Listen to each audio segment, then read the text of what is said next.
I recently had a video on how you can create audiences within GA4 and import them into Google Ads. Well, on the comments page, we had a user ask if we can make a similar video, but for conversions in GA4. So that's exactly what I'm going to cover today. In order to create conversions in GA4, you have to make an event. So I'm going to use my favorite resource and show you a few different events that you can create within GA4.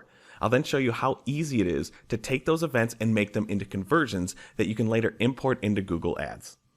Starting off this demo, you can see I am already in the Paid Media Pro's GA4 property. And if you look in the left-hand navigation, I'm already in the events section of my GA4 property. And as I mentioned in the intro, in order for us to create a conversion, we have to have an event already made within GA4. I have no problem admitting I am not the master expert on events within GA4. I rely on some pretty smart people.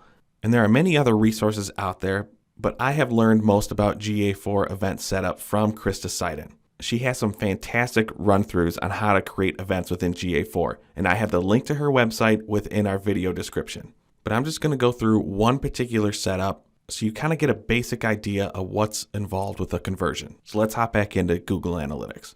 As we've already seen, I do have events set up, but many of these were actually automatically created by GA4. Some of those include any page view. We see the scroll event, that was also automatic, session start, all of the video events that we used to have to manually create within Tag Manager, and a few other ones were already in there. There are some other options like the blog visits and the See Us Speak event, which are ones that I had to create myself. And those are just page visit events. I'm going to stick with just a page visit event example because it's going to be very common if your website uses confirmation URLs or thank you pages. Someone fills out a form, they're sent to a specific page. Someone buys something on your website, they're sent to a purchase confirmation page, that sort of thing. So in order to create an event, we need to just go to the blue Create Event button and then click Create.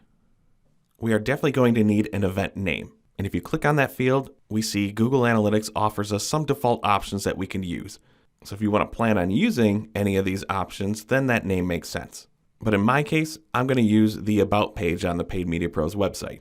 I have to do this because we don't really have any forms or confirmation pages on our website. The main purpose of our website is just to showcase video.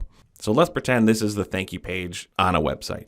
I'm going to drop down to matching conditions, and that first parameter is event name. I'm going to leave that one as is, and this is all explained on Chris's website that I have linked below. But the value for this specific event name parameter is going to be page view, because even though it's the about page, again, thinking it's your thank you page on your website. But now I need to add a specific condition. And we do see many of these conditions match what the custom event name could be. And you can scroll down and look at the list of options. But the one we need to really track some specific page views is going to be page location. And I'm going to change the operator from equals to contains. And now I'm going to put in the section of the URL that really defines this page. For you, it could be thank you, it could be checkout complete, whatever you have in that URL string for that specific URL. Now, depending on which event you're researching and need to create, you may have to add any additional conditions, but on my end, I don't. I'm just tracking this specific page view where the URL contains about. For this example, I've configured this event with everything I need, so I'm going to go back up and click Create, and then we see it loaded within my custom events portion. You can see earlier I created one for the See Us Speak page, and we'll see that one on the main screen. Now, before I test out these events, I want to show you that there is another way that we can look at these specific events. And in order to do that, I'm going to hop into Google Tag Manager.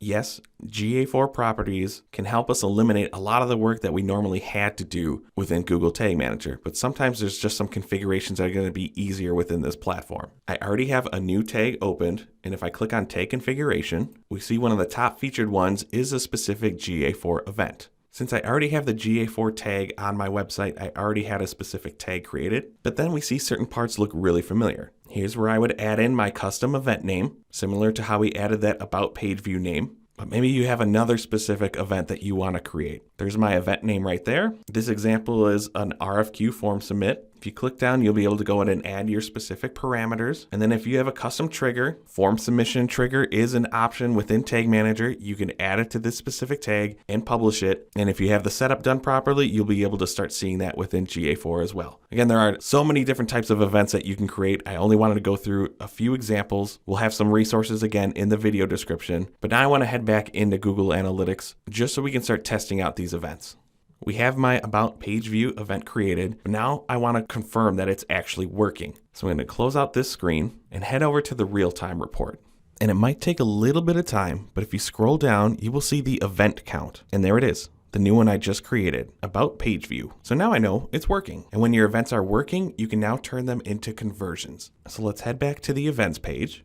And you may have already seen when we started the video, there are a few events already marked in blue. That's because I can just check one of these boxes, and there we go. That See Us Speak event is now a conversion. That's seriously how easy it is. Two things I want to note. You're probably asking, I don't see that About Page View event in here for me to mark as a conversion. That's because I just created it. No magic time in between this demo. I literally just created it a couple minutes ago. In every instance, you're going to have to wait until the next day until you start seeing that event show up within your existing events category. I've never had to wait a full 20 hours in any instance when I'm doing this in this demo or for clients. So it's a good reason to just be as proactive and try to create as many events as possible, just so if you ever need them as a conversion action, you don't have to wait if it's a rush thing. That being said, it's going to bring me up to my second point. You can only have up to 500 events in your GA4 property. You may not need that many, but if you're going to create an event, make sure it's a valuable action that you either just want to observe in any of the reports or potentially mark as a conversion. Now we can work on importing these conversion actions into Google Ads. And in order to do that, you have to make sure that your GA4 property is linked to Google Ads. And you need to be an admin in both channels. Since we're already in GA4, we're going to start there. If you want to link via GA4, just go to admin. And then under product linking, we see the Google Ads logo. It's right there. We clearly have ours linked already, but if this is a brand new property for you, go to link, and then you'll be able to choose the Google Ads account that you manage, figure out your settings, and then you'll be able to submit and link the accounts. Again, you have to be an admin on both Google Analytics and Google Ads. The second way to link the accounts is in Google Ads, so we'll hop into that channel.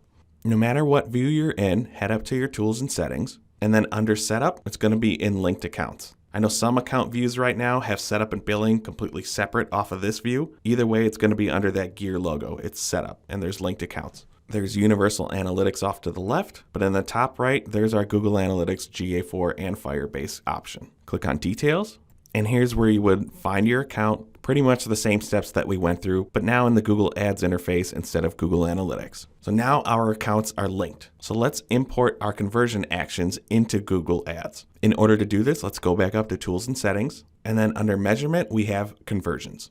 There's a few in here already, but just before this, I enabled the See Us Speak event to be a conversion. So let's import that one. To add a conversion, go to the blue plus button, select Import, and then we need the second option, Google Analytics for Properties. Everything I covered in this demo was a website-based event and conversion action, but GA4 can also handle your app events. So if you do have any app events you want to import, we see that's the default option, but my specific event and conversion action was a web-based one. Click Continue, and now I can check my See Us Speak Analytics event. Any other GA4 events that you have not imported yet will be showing here, as well as an automatically created purchase event for an e-commerce account. But we are definitely not e-commerce, so I'm just going to import and continue. Just some basic information right here, and then we can click Done. Now, if you want to, you can go back into that conversion action, and then change the conversion settings like you may have done on any other conversion that you already have made within Google Ads. Since this is an import, we see some of the items are not editable, but you can change the category. That can be important because you can segment your information in some views by the category. If you want to call it a lead, a form submit, those sort of things. By default, when you import a conversion, it will be counted as every conversion. If you want to change how that conversion is counted, you can do that within this setting as well. Your click-through window, and then in this case, with the GA4 one, we see that the attribution model can't be changed. We are left with just last click. And then that's pretty much it. The most difficult part will be making sure that you have your events set up properly. I went through page visit ones, and those are extremely easy. If you have any sort of complex events, time on site, maybe you have a really tricky form submit, other actions that require some custom triggers, you still may have to rely on Google Tag Manager and then import that event within your new GA4 property.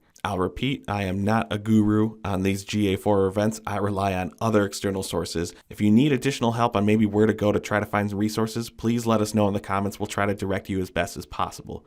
But once you have those events set up, we clearly see how easy it is to just flip the switch, mark that event as a conversion, make sure that your Google Analytics for property is linked to Google Ads, and import those valuable conversion actions so you can use that data to potentially better optimize your campaigns. Thanks for watching our video. If you found it useful, give us a thumbs up below. We release a new video at least once a week, so if you want to see more from the Paid Media Pros channel, be sure to subscribe.